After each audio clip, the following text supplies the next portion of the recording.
Hello dear students, welcome once again to this incredible platform of EduLover class 10th height and distance के example number 7 में हम लोग पहुंच चुके हैं। अगर इसे प्रीवियस वीडियो आपने अभी तक नहीं देखा है तो कंप्लीट प्लेलिस्ट का लिंक मिलेगा आपको डिस्क्रिप्शन में। साथ ही साथ अगर आपने अभी तक हमें टेलीग्राम पे भी ज्वाइन नहीं किया है तो उसका भी लिंक मिलेगा आपको डिस्क्रिप्शन में। क्या है example number 7? From a point on a bridge across a river the angle of depression of the bank on opposite side of the river are 30 degree and 45 degree। मतलब क्या है कि दिया है from a point on the bridge, bridge पे कोई एक point है, लेट अस सपोज वो पॉइंट जो है उसको हम लोग ऐसे डार्क कर लेते हैं। ये पॉइंट है हमारा अक्रॉस अ रिवर, ठीक है। द एंगल ऑफ डिप्रेशन यानी कि ऊपर से नीचे की तरफ दिखा जाता है, तो जो ये एंगल बनता है, जो ये एंगल बनता है उसको हम लोग क्या बोलते हैं? Angle of depression, angle of depression.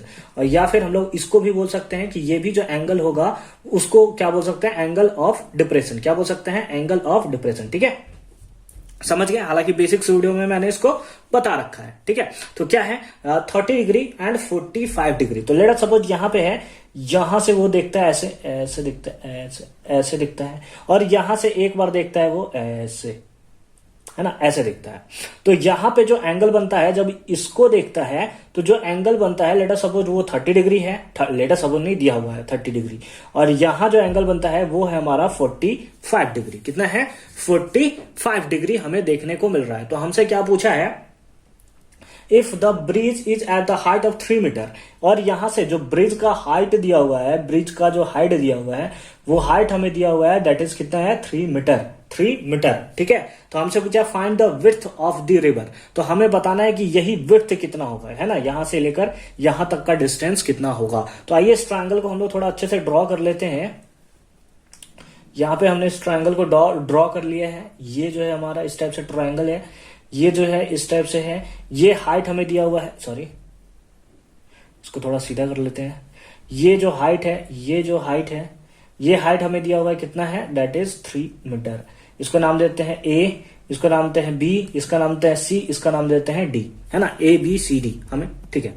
ये जो लेंथ हमें दिया हुआ है, ए सी दिया हुआ है, वो कितना है? That is 3 metre. तो हम लोग लिखेंगे given height of the bank is a height of 3 metre from the bank. हाँ, if the bridge is at the height of, हाँ तो हाइट ऑफ ब्रिज हमें दिया हुआ है, हाइट ऑफ ब्रिज, है ना, हाइट ऑफ ब्रिज, ब्रिज का हाइट दिया हुआ है, और हाइट कौन सा है उसको हमने ले लिया है AC। ये हमें कितना दिया हुआ है? That is 3 metre. Angle theta, theta कितना दिया है? That is 30 degree and 45 degree. कितना? 30 डिग्री एंड 45 डिग्री। ये एंगल जो होगा, यहाँ 30 डिग्री बना रहा है तो वही एंगल यहां पर भी कितना बनाएगा? 30 डिग्री। जो एंगल यहाँ 45 है वही एंगल यहां पर भी बनाएगा, that is 45 degree, that is 45 degree. तो हम लोग को क्या फाइंड आउट करना है? यहाँ पे हम लोग को फाइंड आउट करना है BD। तो लिखेंगे देयरफॉर BD का वैल्यू कितना होगा यही हमें बताना है, यानी कि the width of the river, यही BD हमें फाइंड आउट करना है। तो सबसे पहले चलते हैं हम लोग इन ट्राइंगल ABC या ACB, ठीक है। तो चलते हैं इन ट्राइंगल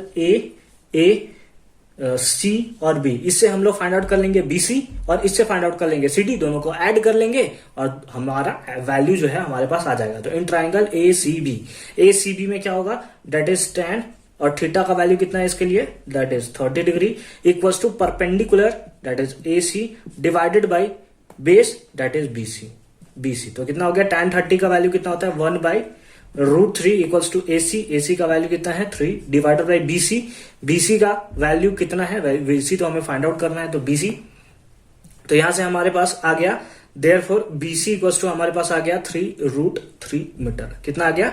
3√3 मीटर, ठीक है। नाउ चलेंगे किसमें? इन ट्राइंगल कौन से? ACD, इन ट्राइंगल ACD, किसमें? ट्राइंगल ACD में, ठीक है। तो ट्राइंगल ACD में क्या अगेन लगा लेंगे हम लोग? tan थीटा का वैल्यू कितना है? 45। tan क्यों लगा रहे हैं हम लोग? क्योंकि बेस हमें निकालना है, परपेंडिकुलर हमें गिवन है, तो बेस और परपेंडिकुलर कौन सा आता है? tan थीटा या फिर cot थीटा। तो आप चाहो तो cot थीटा से भी निकाल लो, मैं क्योंकि tan ही से निकालता हूं, ज्यादा सिंपल रखता है, ठीक है। मतलब tan पहले याद आता है तो tan ही का याद आता है, मेन मुद्दा यही है। cot से भी चाहो आंसर सेम आएगा। 45 डिग्री गोस टू परपेंडिकुलर क्या होगा? That is AC divide by base क्या हो जाएगा? That is CD। tan 45 1 होता है, tan 45 1 होता है। एंगल वाला मैंने आपको बेसिक्स में करा रखा है, बहुत अच्छे से आप समझ लेंगे। एसी का वैल्यू कितना दिया है 3 डिवाइडेड बाई CD का वैल्यू तो हमें फाइंड आउट करना है। देयरफॉर यहां से CD कितना आ जाएगा, क्रॉस मल्टीप्लाई कर देंगे तो हमारे पास आ जाएगा 3 मीटर। हमारे पास कितना आ जाएगा 3 मीटर। तो लास्ट में लिख लेंगे हेंस क्या लिखेंगे, width of the river, width of the river width of the river को हम लोग क्या बोल रहे हैं, BD। और BD किसके इक्वल होगा, that is BC plus CD। होगा कि नहीं होगा, BD BC और CD को मिलकर बना है। BC का वैल्यू कितना है, दैट इज 3√3 प्लस CD का वैल्यू कितना है, दैट इज 3 कॉमन ले लेंगे, 3 दोनों के पास है, 3 कॉमन ले लिया है तो हमारे पास है √3 प्लस 1 इतना मीटर। और यही हो गया हमारा